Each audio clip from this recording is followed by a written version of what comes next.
Bonjour, je vous propose dans cette vidéo de corriger l'exercice de probabilité qui est tombé à l'épreuve anticipée de bac en première et ce sera sur le sujet d'Amérique du Nord qui a eu lieu donc cette semaine.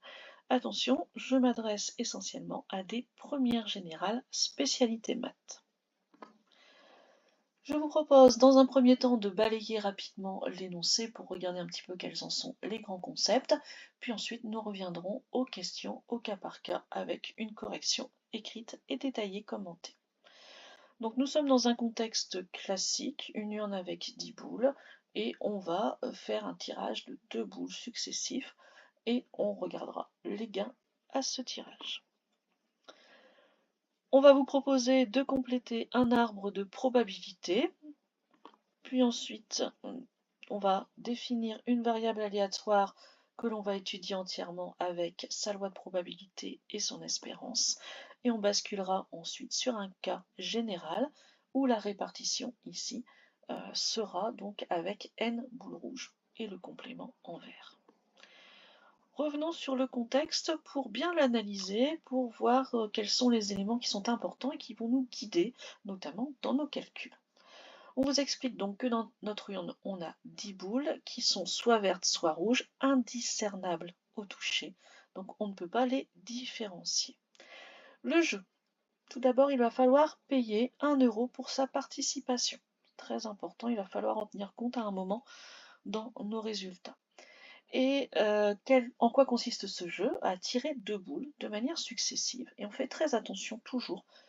Remettons entre les deux tirages notre boule ou pas. Ici, oui, on tire une boule, on note la couleur, on la remet.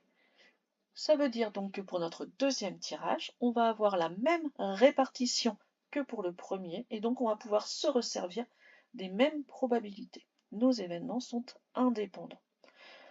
On tire donc notre deuxième boule, on a une nouvelle couleur à noter, et on va regarder en fonction des résultats de nos deux couleurs. Si nos deux boules sont rouges, on reçoit 3 euros. Si nos deux boules sont vertes, on reçoit 1 euro. Si on a deux boules de couleurs différentes, on ne reçoit pas d'argent. Donc encore une fois, ces gains qui sont annoncés ici ne tiennent pas compte de la participation de 1 euro. On vous propose alors d'aller compléter l'arbre de probabilité. Alors au niveau des événements, on a appelé R1 la première boule est rouge, R2 la deuxième boule est rouge. On a ensuite, pour ne pas multiplier les lettres, on a utilisé la notation bar. Donc R1 bar, c'est la première boule n'est pas rouge, donc la première boule est verte. R2 bar, la deuxième boule n'est pas rouge, donc la deuxième boule est verte. Pour aller compléter, le fait qu'on ait notre répartition, on a donc une boule rouge, 9 boules vertes. La probabilité de tirer une boule rouge, elle est de 1 dixième, qu'elle soit pour la première ou la deuxième boule tirée.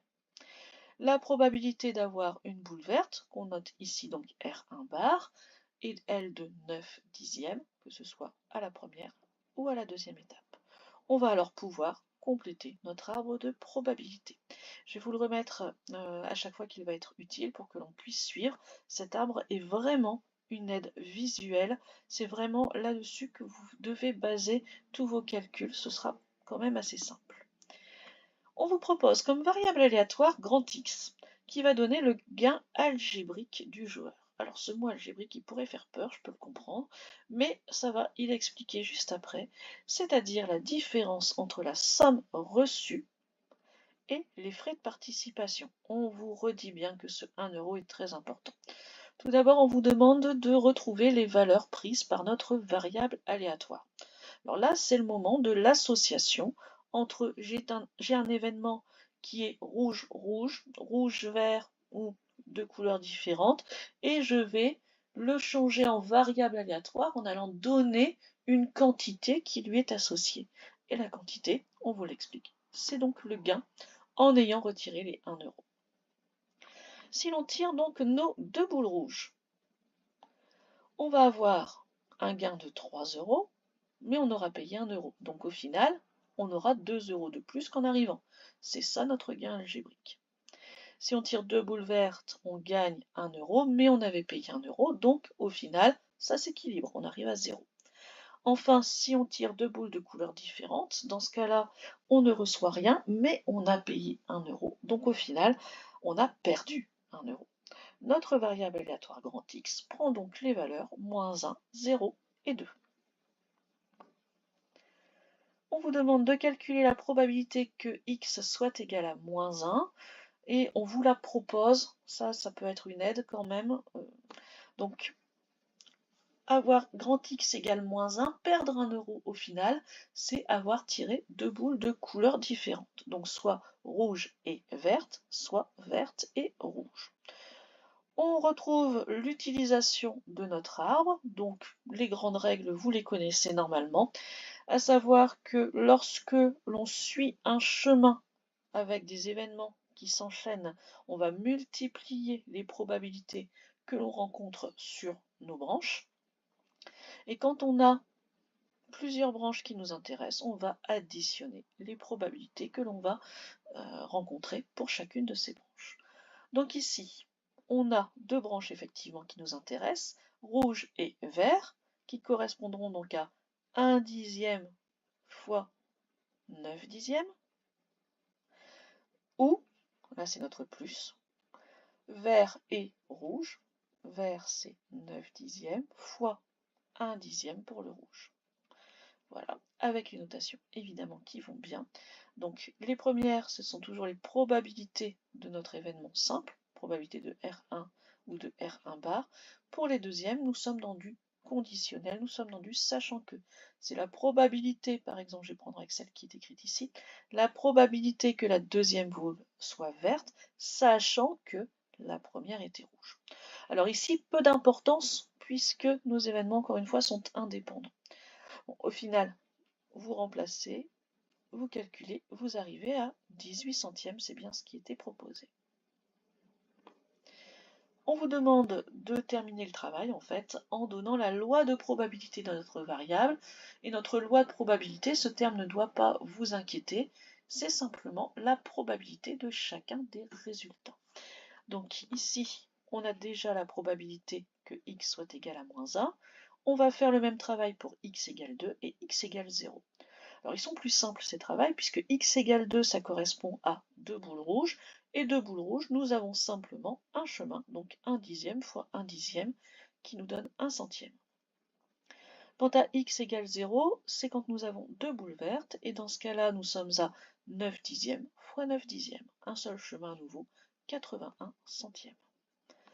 Pour répondre correctement à la question, n'oublions pas d'aller recopier notre tableau et le compléter. Donc, nous avons pour -1 le 18 centième, pour x égale 0 le 81 centième, pour x égale 2 le 1 centième. On peut vérifier, ce n'est pas obligatoire sur une copie, mais ça peut être intéressant, ça montre que vous avez bien compris ce qu'on venait de faire, ou ça vous permet aussi à vous-même de vérifier vos résultats. On additionne tout le monde, on arrive à 1. On vous propose ensuite l'espérance, de calculer l'espérance. Donc il faut se rappeler un petit peu ce que c'est qu'une espérance. C'est de manière théorique une moyenne. On parle de moyenne quand on est sur des résultats concrets, quand on est dans le réel, en statistique. On parle d'espérance, mais c'est le même concept quand on est sur des probabilités, donc sur du théorique. Alors ce qu'on va faire tout simplement pour calculer notre espérance, c'est la somme des XIPI, c'est-à-dire on multiplie chaque résultat par la probabilité de l'obtenir.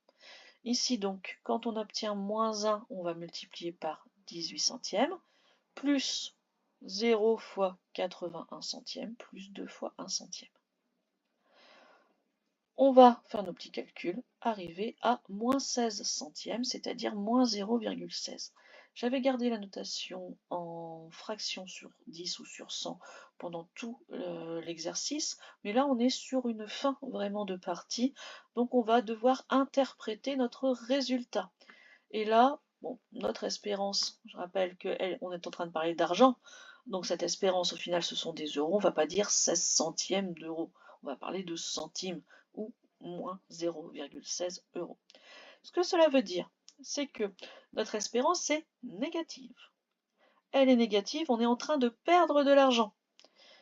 en moyenne, sur un très grand nombre de répétitions. Encore une fois, une moyenne et une espérance, ça se calcule sur de grandes quantités de résultats. Donc ici, sur un grand nombre de fois où on va jouer, si par exemple on joue pendant 1 heure en continu, en moyenne, on va perdre 16 € et donc le jeu est à l'avantage du forain. Voilà toute cette partie calculatoire. Le problème, c'est vraiment la partie B, où là, on va vous donner une répartition, mais inconnue. On va vous dire qu'on a n boules rouges et 10 moins n boules vertes. Et la question qui est très abrupte, espérance de notre nouvelle variable aléatoire.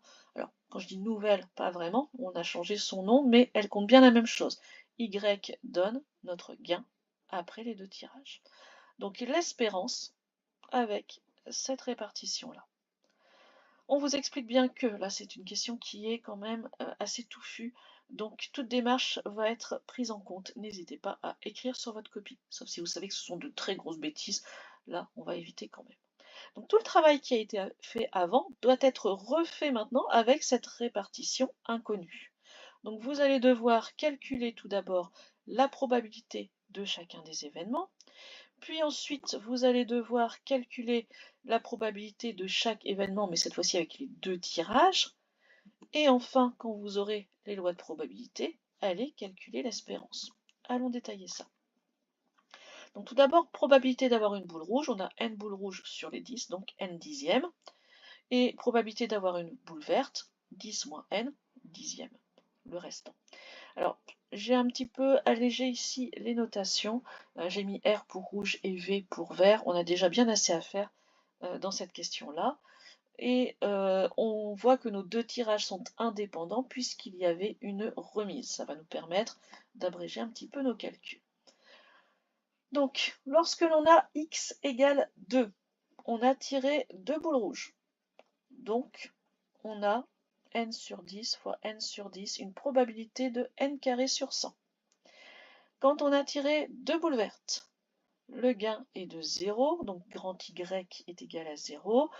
Et on a donc 10 moins n sur 10 pour la probabilité de tirer une boule verte qu'on met au carré.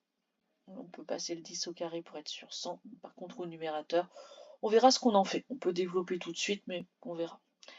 Ensuite, pour avoir 2 boules de couleurs différentes, c'est soit rouge-vert, soit vert-rouge, mais les deux ont la même probabilité, qui va donner donc pour le rouge n sur 10, pour le vert 10 moins n sur 10. On remet ça sur une jolie fraction, 2n facteur de 10 moins n sur 100. Même chose, s'il y a besoin de développer, on verra plus tard. Au final, on peut écrire notre loi de probabilité. Donc vous voyez qu'ici dans le tableau, on a mis d'abord l'événement, rouge-rouge.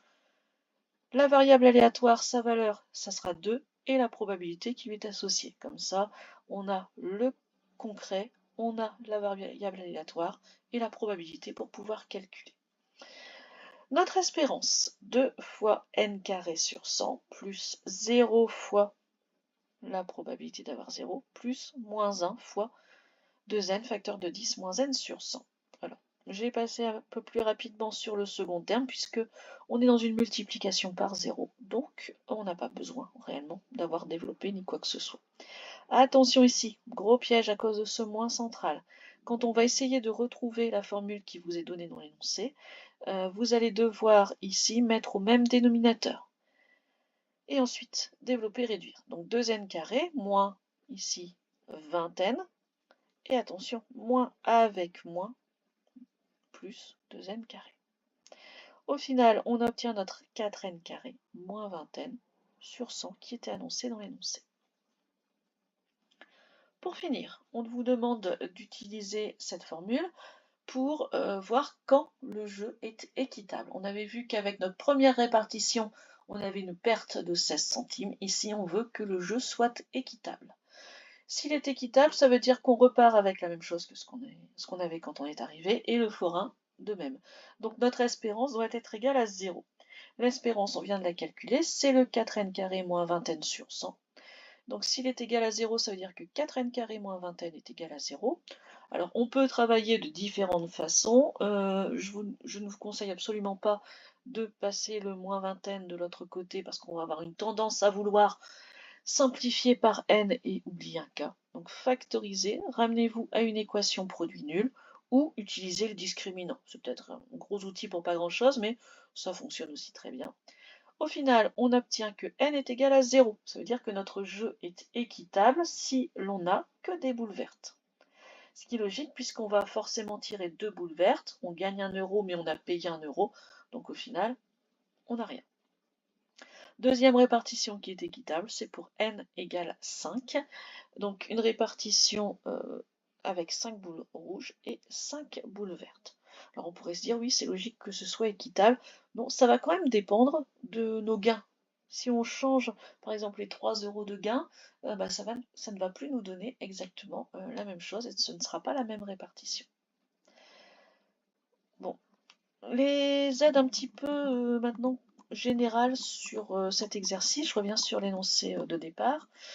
Donc, bon, le départ, l'arbre de probabilité, passez-y un petit peu de temps parce que c'est ça qui va vous aider à comprendre vraiment la situation et on a vu que c'était quand même très utile pour nos calculs. Donc, passez du temps sur cette première question et sur le contexte pour être sûr d'avoir les bonnes probabilités annoncées. Ensuite, la variable aléatoire, ça fait toujours un petit peu peur ce terme, mais encore une fois, ce n'est que quantifier avec des nombres ce que l'on dit d'habitude sous la forme d'événements, donc ne vous laissez pas embêter par juste cette notation. La plus grande difficulté, pour moi c'était la question la plus dure vraiment du sujet complet, hein, avec vraiment tous les autres exercices, c'était cette question sur l'espérance dans un cas général. Elle doit vous prendre du temps, c'est normal. Maintenant, si vous voyez que vous y passez vraiment trop de temps, si vous passez plus de 10 minutes, un quart d'heure là-dessus, faut pas en fait. C'est vraiment, ça va pas non plus vous rapporter 8 points sur tout l'ensemble de votre sujet. Donc, laissez-la peut-être de côté si vous voyez que vous vous embarquez dans un plan galère. Et comme la réponse est donnée, vous pouvez quand même terminer et avoir une conclusion à l'exercice, regagner des points là-dessus. Maintenant, encore une fois, vu que la démarche est quand même valorisée, si vous avez fait un raisonnement qui n'a pas abouti, n'hésitez quand même pas à l'écrire, à essayer de le clarifier pour l'écrire sur votre copie. Si on trouve, nous en tant que correcteur, des petites choses, on va être capable de vous mettre des quarts de points par-ci, par-là. Moi, ça fait toujours plaisir dans une note finale quand même. Voilà, je m'arrêterai là sur cette vidéo. Je terminerai la correction. Il nous reste dans ce sujet à parler de suite et de fonction. Je tenais quand même à remercier l'équipe de Math93 et je mettrai en commentaire le lien vers leur site qui met très très rapidement à disposition les sujets et les corrigés. C'est de eux que sont tirés ces diapos pour que je puisse vous faire la vidéo dans les meilleurs délais. Voilà, en les remerciant et en vous remerciant aussi vous. Au revoir.